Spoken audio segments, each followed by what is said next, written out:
Hi guys, Dewald here from African Fishing Adventures.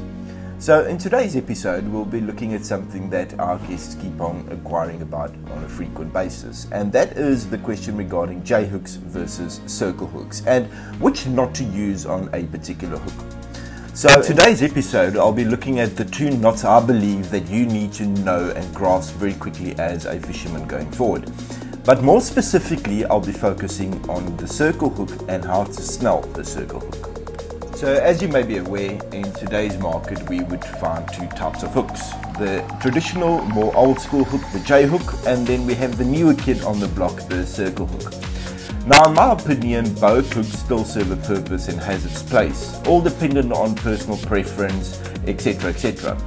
But as a rule of thumb, I've completely switched over to the circle hook and I am very impressed. The J hook can be tied using the traditional uni knot as well as the newer school Snell knot, as opposed to the circle hook that can only be tied using the new Snell knot. Today I'll be looking at the most two common ways used to snell a circle hook, and I'll be doing that using our monofilament line sponsored by T-Line Pro, the titanium range specifically, and this is a 0.60mm, the most common one I use for most of my traces. For easy reference, I've switched desks just purely so I can, or you can actually see everything I do much clearer. So for this you will need a pair of scissors, your monofilament, and then I am using a 5.0 adrenaline hook today.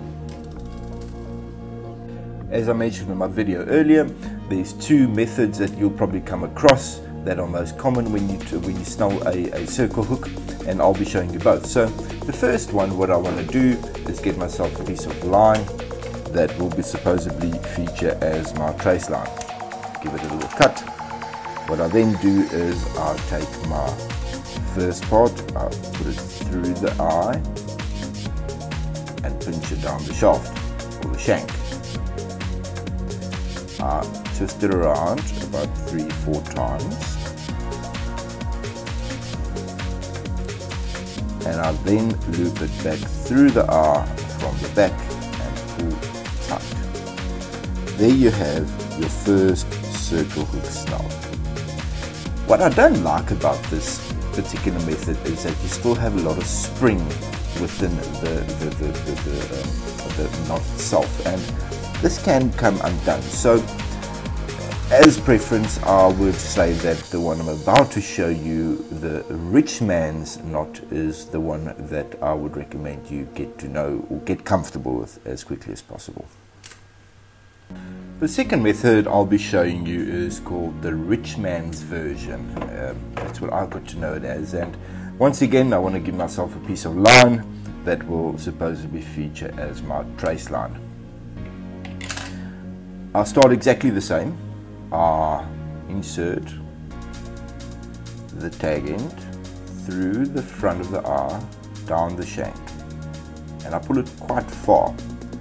What I then want to do is I want to loop it around like this, and I'm going to be pinching it down like that. This takes some skill, where you then have to circle it around. And then this is the most critical part. Where do you insert this line again?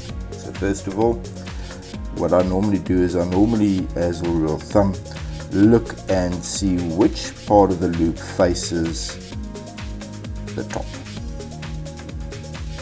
Now then pull tight just like that. Ladies and gentlemen, there you have the rich man's version of a snelled circle hook. What I love about this snelled version of the knot is that there is absolutely no spring in the knot whatsoever. This is not going anywhere.